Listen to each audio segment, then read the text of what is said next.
1,42,00,000 square kilometre में फैला दुनिया का 5th लार्जेस्ट कॉन्टिनेंट, जिसका 98% हिस्सा बर्फ की मोटी चादर से ढका हुआ है, जिसके कई हिस्सों का average annual temperature -43.5 degree Celsius तक जाता है, और जहां पर कई ऐसे पार्ट्स हैं जिधर 320 स्क्वायर किलोमीटर पर आवर से भी ज्यादा स्पीड की विंड्स रिकॉर्ड की जा चुकी है। दुनिया के मोस्ट एक्सट्रीम प्लेसेस में से एक माने जाने वाला अंटार्कटिका के बीचों बीच मौजूद है धरती का जियोग्राफिकल साउथ पोल, एक ऐसी जगह जहां 20th सेंचुरी की शुरुआत तक भी कोई इंसान नहीं पहुंच सका था। अब ये वो दौर था जब यूरोप और अमेरिका में एक्सप्लोरेशन फीवर का रंग चढ़ा था और ह्यूमन क्यूरियोसिटी इस अनएक्सप्लोर्ड लोकेशन पर कदम रखने के लिए उत्सुक थी। 15 फरवरी 1874 में आयरलैंड की कंट्री किलडेयर में जन्मे अर्नेस्ट शैकलटन भी इन्हीं लोगों में से एक थे, जिन्होंने अंटार्कटिका एक्सप्लोरेशन के दौरान एक नहीं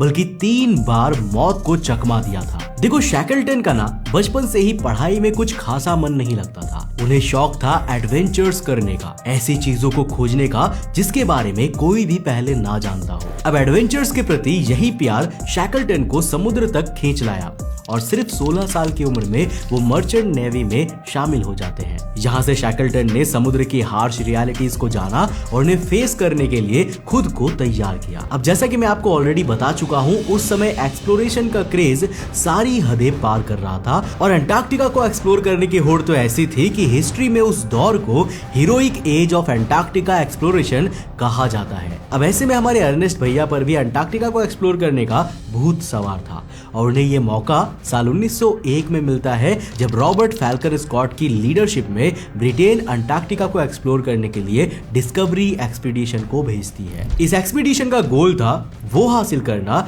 जो इससे पहले किसी ने भी नहीं किया था, यानी साउथ पोल पर पहुंचना। अब 21 दिसंबर 1901 को ये जहाज न्यूजीलैंड से रवाना होती है और 8 फरवरी 1902 को अंटार्कटिका के मैकमर्डो साउंड नाम के एरिया पर पहुंचती है। मैकमर्डो साउंड, इस नाम को याद रखना क्योंकि हमारी आगे की स्टोरी में ये गेम चेंजर होने वाला है। तो फरवरी 1902 में अंटार्कटिका पर पहुंचने के बाद करीब 8 महीने तक डिस्कवरी एक्सपीडिशन की टीम यहां एक्सप्लोरेशन करती है, पर उनका असली सफर 2 नवंबर 1902 को शुरू होता है, जब स्कॉट अपने 2 साथियों को लेकर साउथ पोल की जर्नी पर निकलते हैं। ये साथी थे एडवर्ड विल्सन और अर्नेस्ट शैकलटन। फूड और दूसरे एसेंशियल्स की सप्लाई को खींचने के लिए इनके साथ 22 साइबेरियन डॉग्स भी गए थे। हालांकि जैसे जैसे इनका सफर आगे बढ़ता है, यही डॉग्स उनके लिए परेशानी का सबब बन जाते हैं, क्योंकि ये अंटार्कटिका की कंडीशंस के लिए इनकॉम्पिटेंट साबित होते हैं और एक एक करके इनकी मौत हो जाती है। पर ये लोग हार नहीं मानते और आगे बढ़ते रहते हैं। फाइनली 30 दिसंबर 1902 के दिन ये 82 डिग्री 17 सेकंड साउथ तक पहुंच चुके थे, यानी साउथ पोल से करीब 900 किलोमीटर दूर। अब इससे पहले साउथ पोल के इतने करीब कोई भी नहीं पहुंच पाया था, पर इससे आगे जाने की कोई उम्मीद नजर नहीं आ रही थी, क्योंकि इस समय तक उनके सभी 22 डॉग्स की मौत हो चुकी थी और सारे सामान को खींचने की जिम्मेदारी इन्हीं तीनों पर थी। अब परेशानी बस इतनी ही नहीं थी, ये तीनों ही स्नो ब्लाइंडनेस, फ्रॉस्ट बाइट और स्कर्वी के सिम्टम्स से गुजर रहे थे और शैकलटन की हालत तो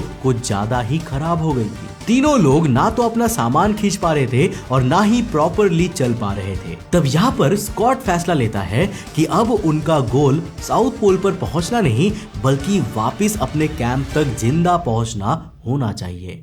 फॉर्चुनेटली पूरे 93 दिनों का सफर खत्म होने के बाद वो 3 फरवरी 1903 को 1540 किलोमीटर तय करते हुए वापस अपनी जहाज पर पहुंच जाते हैं, जहां उनका प्रॉपर मेडिकेशन किया जाता है और कुछ ही दिनों बाद वो सही भी हो जाते हैं। पर ये बात सुनने के बाद आपको ये तो समझ आ ही गया होगा कि साउथ पोल तक पहुंचना उस समय अपनी जान पर खेलने जैसा था। और ये कहना गलत नहीं होगा कि स्कॉट, विल्सन और शैकलटन इस सफर में किस्मत से ही जिंदा लौटकर आ सके थे। लेकिन दोस्तों, एक्सप्लोरर्स की खासियत ये होती है ना कि फेलियर उसकी उड़ान को रोक कर नहीं रख पाती। अर्नेस्ट शैकलटन की कहानी भी ऐसी ही थी। अब होता कुछ यूं है कि जानलेवा एडवेंचर के बाद शैकलटन एक आम सी लाइफ जीने लगते हैं। साल 1903 से लेकर 1907 के बीच उन्होंने मैगजीन जर्नलिस्ट से लेकर स्कॉटिश रॉयल जियोग्राफिकल सोसाइटी के सेक्रेटरी, ग्लासगो स्टील वर्क्स में पब्लिक रिलेशन वर्क और ऐसे ही कई काम किए। पर शैकलटन का मन ना आम नहीं बल्कि मेंटोस जिंदगी में ही लगता था। इसीलिए साल 1907 की शुरुआत से ही शैकलटन अलग अलग बिजनेसमैन से मिलकर एंटार्क्टिका एक्सपीडिशन के लिए फंडिंग जुटाने में लग जाते हैं। जी हाँ, इस बार वो खुद इस जर्नी को लीड करना चाहते थे और गोल वही था, साउथ पोल तक पहुंचने वाला पहला इंसान बनने का। अब इसमें उनके सबसे बड़े फाइनेंशियर और साथी बनते हैं विलियम बेयर्डमोर, जो ब्रिटेन के एक बहुत बड़े इंडस्ट्रियलिस्ट थे। ऑल एंड ऑल कहा जाए तो शैकलटन ने उस समय 30,000 पाउंड्स के फंड्स हासिल कर लिए थे, जिसके बाद वो 11 फरवरी 1907 को ब्रिटेन की रॉयल जियोग्राफिकल सोसाइटी के सामने अपने अंटार्कटिका एक्सपीडिशन का प्लान रखते हैं। 30,000 पाउंड्स, ये उस समय काफी बड़ी रकम थी, लेकिन अंटार्कटिका एक्सपीडिशन जैसे एम्बिशियस मिशंस के लिए ये बहुत कम थी। अब जैसे आज के पर्सपेक्टिव में देखा जाए तो 450 से 500 करोड़ की रकम सुनने में बहुत बड़ी लगती है, लेकिन इतने में मार्स मिशन लॉन्च कर देना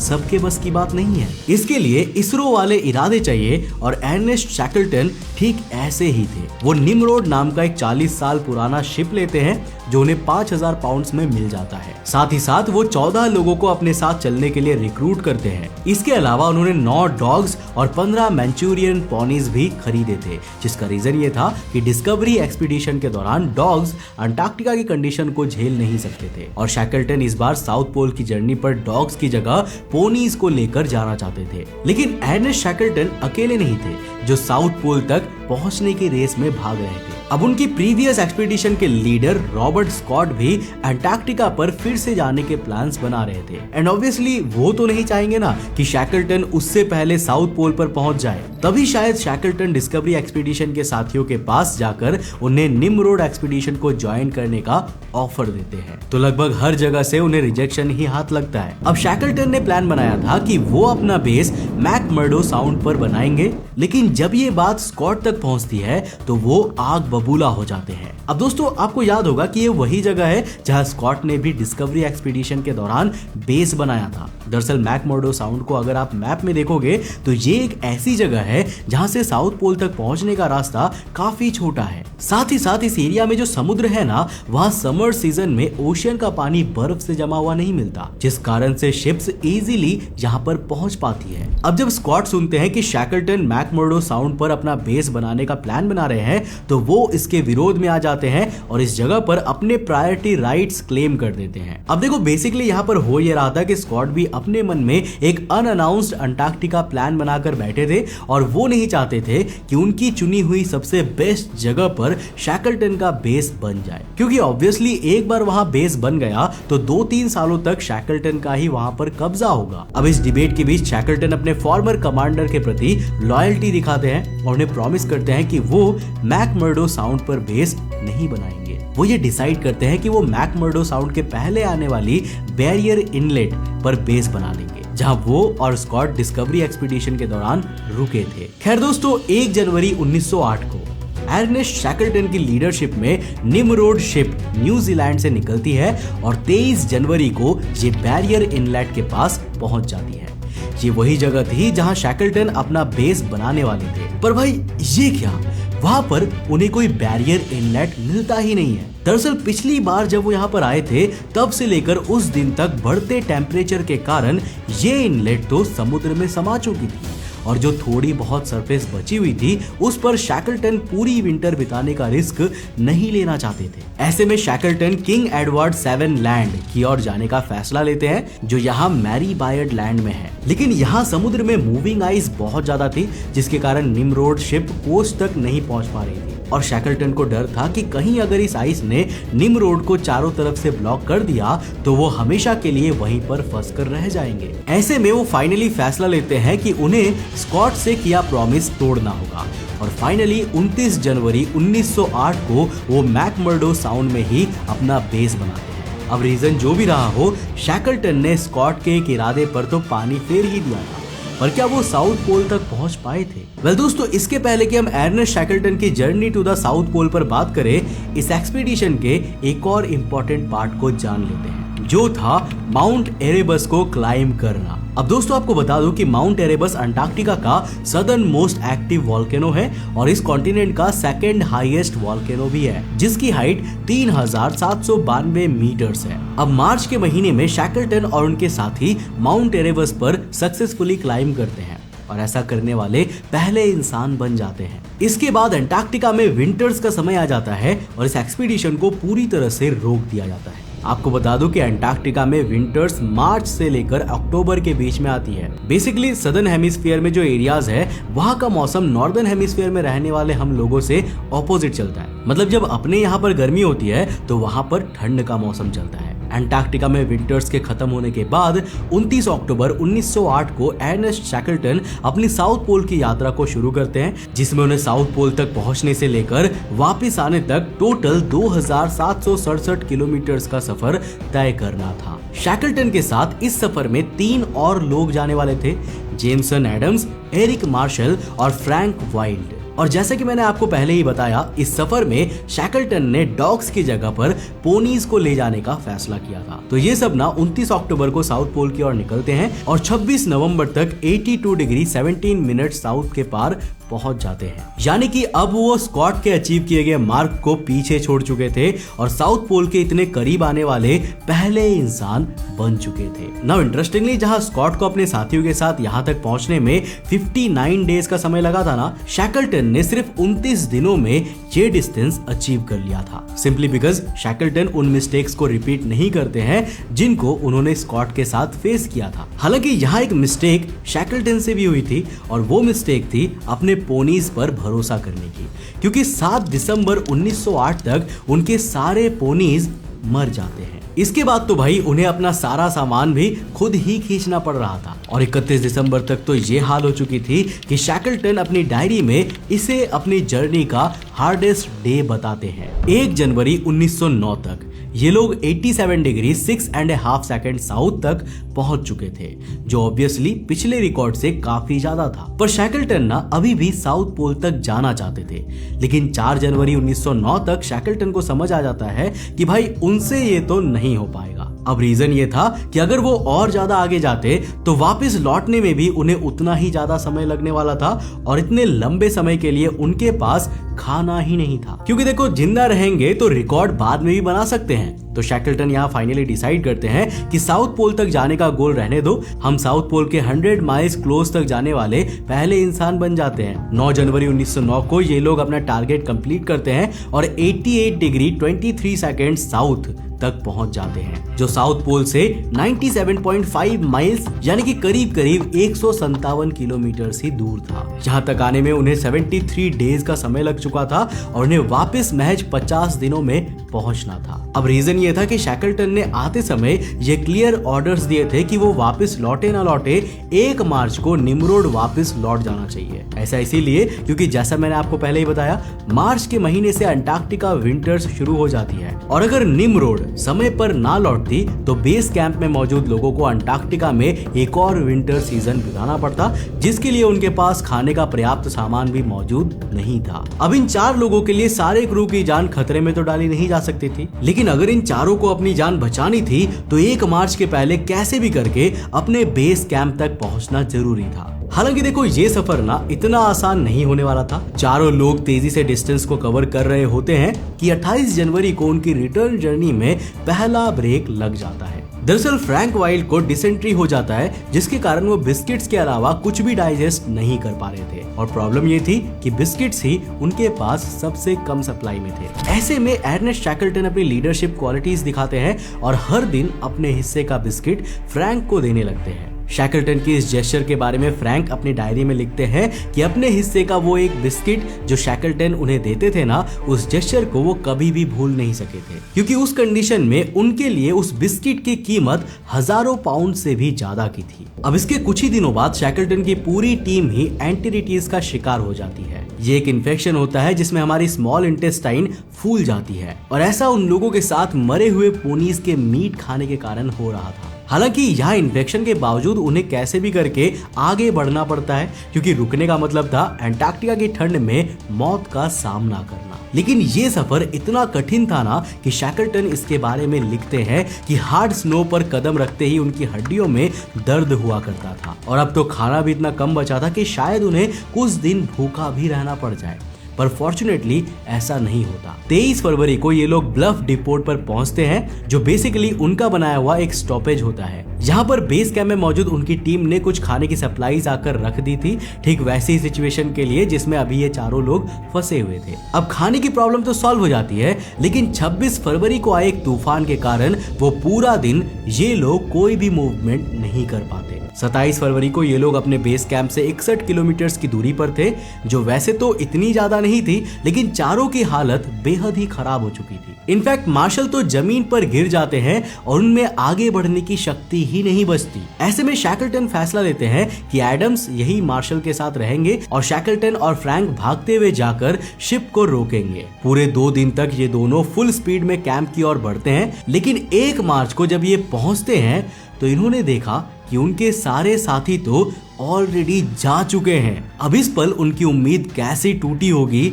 आप खुद सोच सकते हो।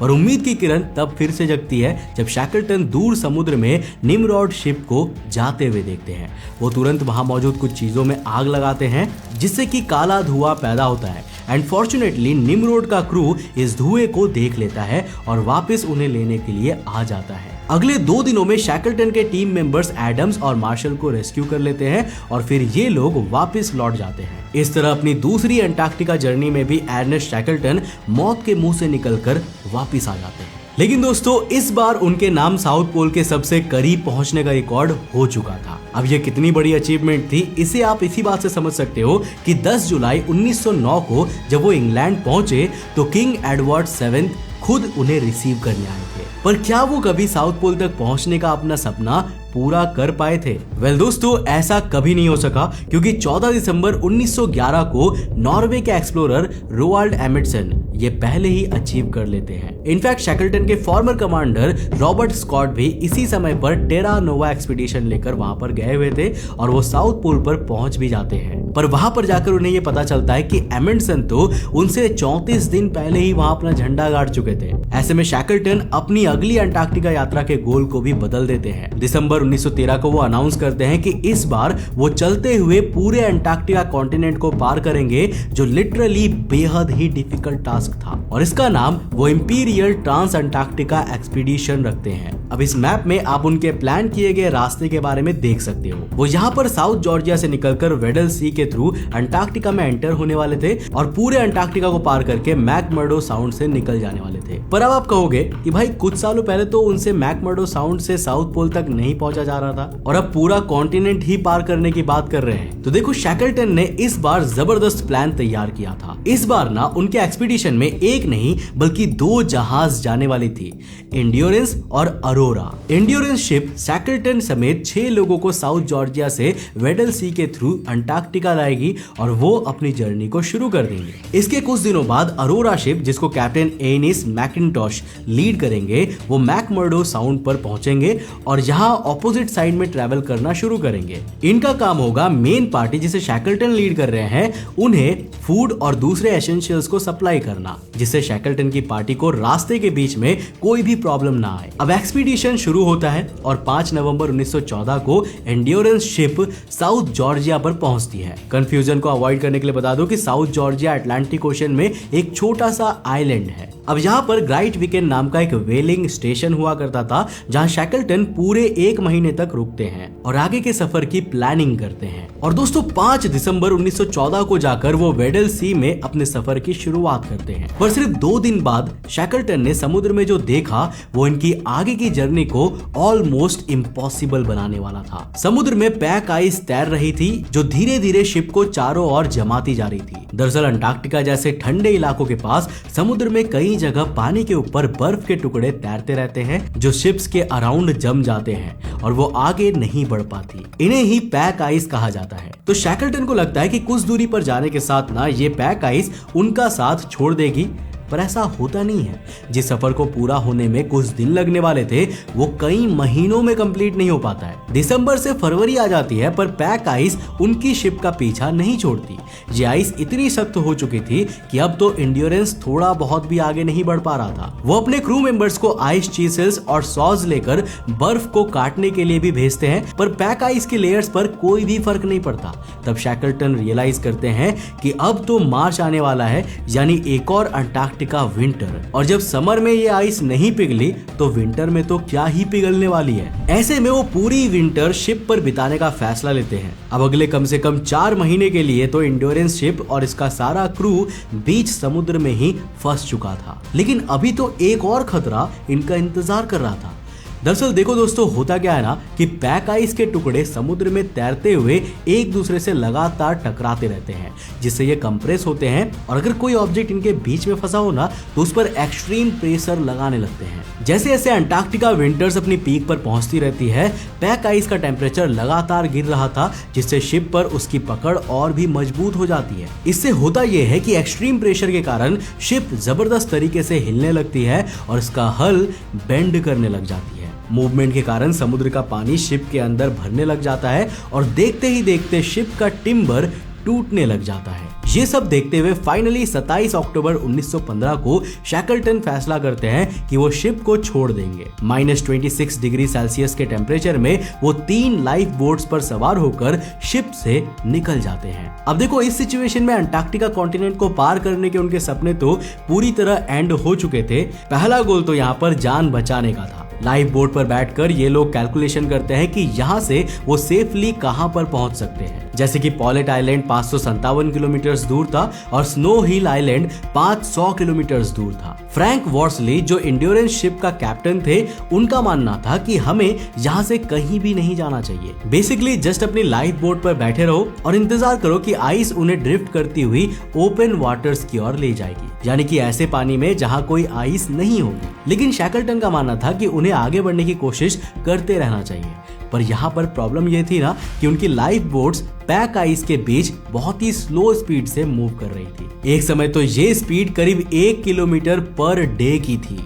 अक्टूबर, नवंबर और फिर दिसंबर महीने बीत रहे थे, लेकिन इन तमाम कोशिशों के बाद भी कोई सिग्निफिकेंट डिस्टेंस को ट्रैवल नहीं कर पा रहे थे। तब सारे क्रू मेंबर्स डिसाइड करते हैं कि वो बर्फ के इन बड़े बड़े टुकड़ों पर ही कैंप लगाकर रहेंगे। शैकलटन इसे पेशेंस कैंप नाम देते हैं और अगले 3 महीनों तक सारे क्रू मेंबर्स इन्हीं पेशेंस कैंप में रहते हैं। अब इन्हें ऐसा नाम इसीलिए दिया गया था क्योंकि बर्फ के ये टुकड़े थोड़े थोड़े समय में टूट जाते थे और क्रू को बार बार किसी दूसरे टुकड़े पर शिफ्ट होना पड़ता था। मतलब भाई, जिंदा रहने के लिए यहाँ अल्टीमेट पेशेंस की जरूरत थी। अब जब इन लोगों का खाना खत्म होने लगता है तो ये सील का शिकार करते हैं और धीरे धीरे अपने डॉग्स को भी मार देते हैं।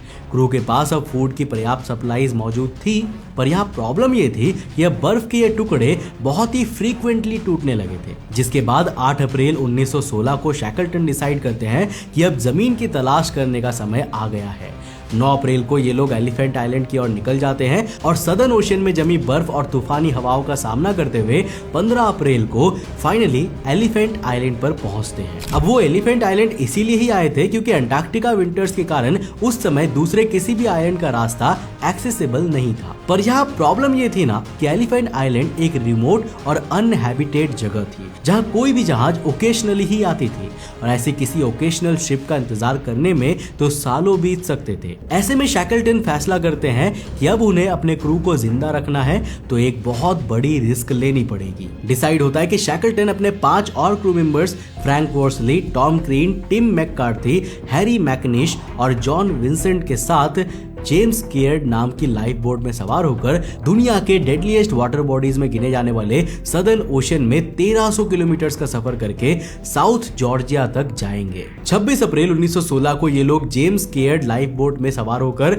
साउथ जॉर्जिया की ओर निकल जाते हैं। लेकिन जैसा मैंने आपको पहले ही बताया, ये सफर आसान तो बिल्कुल नहीं होने वाला था। हवाएं बहुत ही तेज चल रही थी और कई मौकों पर तो उनकी लाइफ बोट्स को समुद्र की बर्फ पकड़ लेती है। शैकलटन बताते हैं कि 5 मई 1916 को उनकी बोट से एक बेहद बड़ी वेव टकराती है। ये इतनी बड़ी थी जितनी शैकलटन ने 26 साल लंबे अपने करियर में कभी नहीं देखा था। इससे बोट को काफी नुकसान पहुंचता है, लेकिन जैसे तैसे वो 14 दिन के सफर के बाद साउथ जॉर्जिया पहुंच जाते हैं। पर भाई इधर भी उनकी दिक्कतों का अंत नहीं होता। दरअसल वो साउथ जॉर्जिया आइलैंड के जिस साइट पर लैंड हुए थे ना, वहां कोई इंसान नहीं रहता था। साउथ जॉर्जिया पर व्हेलिंग स्टेशन नॉर्दर्न साइड पर था, लेकिन इन लोगों की बोट पूरी तरह से डिस्ट्रॉय हो चुकी थी, जिससे आइलैंड का चक्कर लगाते हुए नहीं जाया जा सकता था। तो शैकलटन डिसाइड करते हैं कि वो वॉर्सली और क्रीन ये तीनों लोग साउथ जॉर्जिया को पूरा चलकर पार करेंगे और व्हेलिंग स्टेशन पर जाएंगे। 20 मई 1916 को वो यहाँ के स्ट्रॉमनेस स्टेशन तक पहुंच जाते हैं, जहां से मदद लेकर वो पहले तो अपने बाकी 3 साथियों को रेस्क्यू करते हैं। पर एलिफेंट आइलैंड से बाकी के साथियों को रेस्क्यू करने में ना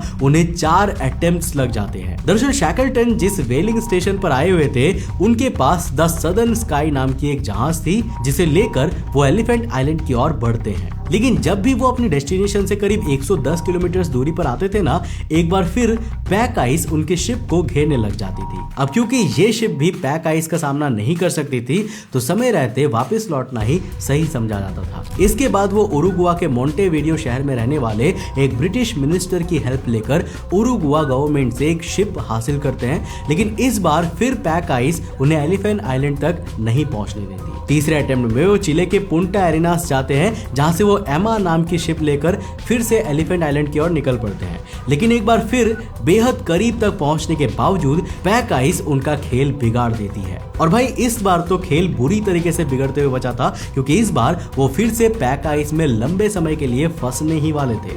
लेकिन फॉर्चुनेटली उनकी मदद के लिए चिलियन नेवी की एक शिप येल्चो आ जाती है और उन्हें बचा लेती है। जब शैकलटन वापस चिले पहुंचते हैं, तो वो चिलियन गवर्नमेंट से रिक्वेस्ट करते हैं कि येल्चो शिप को रेस्क्यू के लिए भेजे, और उनकी ये रिक्वेस्ट अप्रूव भी कर दी जाती है। लुइस पार्दो जो इस शिप के कैप्टन थे, वो जेल्चो को लेकर एलिफेंट आइलैंड जाते हैं और शैकलटन के साथ मिलकर सक्सेसफुली सभी 22 लोगों को इवैक्यूएट कर लेते हैं। नाउ थैंकफुली 4 महीने से भी ज्यादा समय तक वहां फंसे रहने के बावजूद सभी लोग सुरक्षित बचा लिए जाते हैं। अब दोस्तों ये दिखाता है कि अर्नेस्ट शैकलटन एक कितने महान लीडर थे। जब अपनी जान जोखिम में डालकर सदर्न ओशियन को पार करने की बात आई, तो शैकलटन खुद आगे आए और अपने क्रू को कमिटमेंट भी दी कि चाहे कुछ भी हो जाए, वो उन्हें बचाने एलिफेंट आइलैंड वापस लौटेंगे, जो उन्होंने किया भी। लेकिन अंटार्कटिका की जिस खोज के लिए शैकलटन ने अपनी लाइफ डेडिकेट कर दी थी, उनकी लाइफ भी उसी अंटार्कटिका में जाकर खत्म होती है। जी हाँ दोस्तों, दरअसल होता कुछ ऐसा है ना कि साल 1921 में शैकलटन अपने एक स्कूल फ्रेंड जॉन क्विलर रॉबर्ट से फंड्स हासिल करते हैं और एक और अंटार्कटिका जर्नी का प्लान बनाते हैं। इस बार उनका गोल अंटार्कटिका कॉन्टिनेंट का पूरा गोल चक्कर लगाने का था, जिसमें वो वहां के लॉस्ट और अनएक्सप्लोर्ड आइलैंड्स को डिस्कवर करना चाहते थे, और जिसका नाम शैकलटन रॉबर्ट एक्सपीडिशन रखा गया था। 24 सितंबर 1921 को यह एक्सपीडिशन इंग्लैंड से निकलता है और 4 जनवरी 1922 को क्वेस्ट नाम की शिप में सवार होकर शैकलटन का क्रू साउथ जॉर्जिया पहुंच जाता है। तो 5 जनवरी 1922 की मिडनाइट के समय शैकलटन ये कंप्लेन करते हैं कि उनकी बैक में पेन हो रहा है और डिस्कम्फर्ट भी फील हो रहा है, जिस पर एक्सपीडिशन में उनके साथ गए डॉक्टर अलेक्जेंडर मैकलीन कहते हैं कि उन्हें उस मिशन को छोड़कर वापस चले जाना चाहिए। अब देखो, दरअसल हुआ ये था कि जब वो इंग्लैंड से चल के ब्राजील के रियो दी जेनेरियो पहुंचे थे, तब शैकलटन को एक माइनर हार्ट अटैक आया था और उनकी तबीयत काफी खराब हो गई थी। पर इतनी सारी फंडिंग लेकर शैकलटन पीछे हटना नहीं चाहते थे, इसलिए जब उन्हें बैक पेन और डिस्कम्फर्ट होता है, तो वो मैकलीन के समझाने के बावजूद कहते हैं कि तुम हमेशा मुझे गिव अप करने की ही सलाह देते हो, जो मैं कभी नहीं करना चाहता। पर देखो, मैकलीन यहाँ सही साबित होते हैं, क्योंकि इसके कुछ ही पलों बाद सुबह के 2:50 पर अर्नेस्ट शैकलटन को एक हार्ट अटैक आता है और उनकी मौत वहीं पर हो जाती है। जो इंसान 3 बार अंटार्कटिका में मौत के मुंह से बाहर निकला था, इस बार अंटार्कटिका में घुसने से पहले ही किस्मत ने उसकी जान ले ली। वैसे आपको अर्नेस्ट शैकलटन की ये इनक्रेडिबल स्टोरी कैसी लगी, मुझे नीचे कमेंट सेक्शन में लिखकर जरूर बताना। दोस्तों, वीडियो पसंद आया, कुछ नया सीखने को मिला, तो इस वीडियो को लाइक करने के साथ साथ अपने दोस्तों के साथ जरूर शेयर करना। मैं मिलता हूं आपको नेक्स्ट एपिसोड के साथ, तब तक के लिए बाय, जय हिंद।